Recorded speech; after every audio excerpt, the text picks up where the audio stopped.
anyone have questions? I always ask that because I can talk forever, but this is really for you all to help you all. Anybody have questions yet?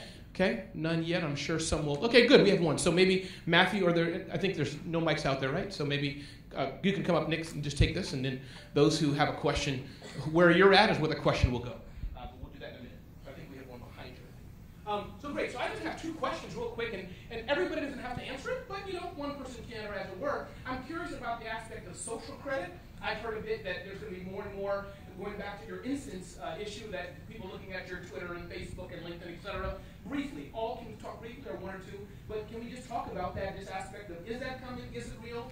It doesn't matter, I think Andrea has the floor. Yeah, I mean, it's, I think it's real, but not, doesn't have the prominence that sometimes people are worried that it has. So for example, in our business, we're lending out money to people that we can't see, right? To businesses that we can't see. So it's important that we figure out how to verify that a business is, who they are saying that they are. And to that extent, we leverage social media to help us with that. It could be Google Places, it could be checking out Yelp, not necessarily to see whether or not people like the pasta or don't like the pasta, but that a business claiming that it has a certain size should have a certain amount of Yelp reviews, and if they don't, then that allows us to maybe ask a couple more questions of the business that we wouldn't ordinarily ask. And by the way, my son cooks pasta every day. Nothing to the Italians or Bostonians.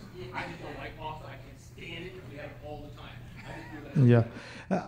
I think what's starting to happen is that, as more small businesses move online in the search for everything, including credit, so there are a lot of social stuff, that data can now be used. So the typical things are Yelp and everything, but, even looking at, how they're coming in, what they're putting in their application, how that matches with reality, is key. So because it's like, I think there are two things, there is a willingness to pay and there is a capacity to pay. So with social, you can also figure out a lot of this willingness to pay back, kind of stuff. So I think that's going to get very interesting over next few years, especially as we try to, squeeze the time from application to funding. So I think those will be some very intelligent data analytics that could be run, I would just echo what Rohit said, and I think it's a fine point that needs to be amplified a little bit.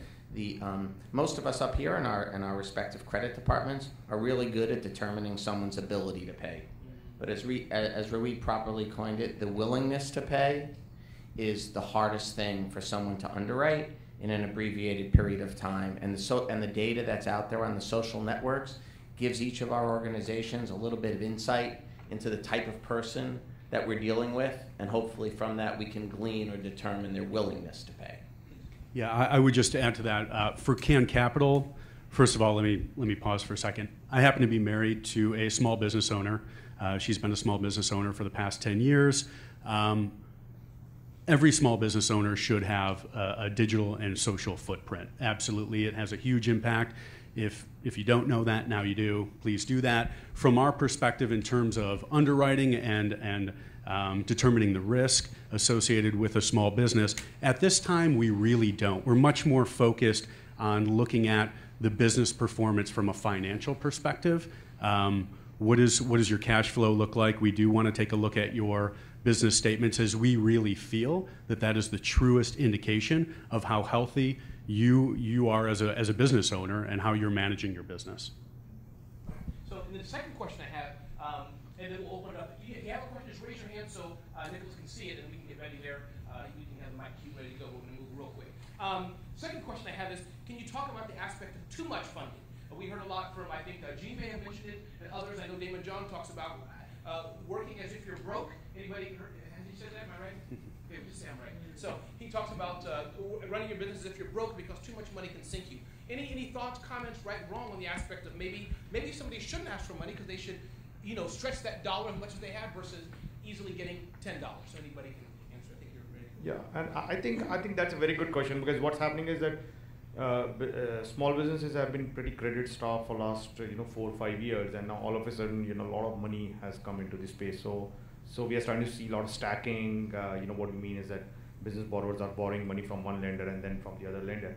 And one of the things that and that's why what I showed you on the screen was our whole business analyzer and smart dashboard, where we are telling the business owners that before you borrow money, you should really figure out how much you need and actually what you need your money for.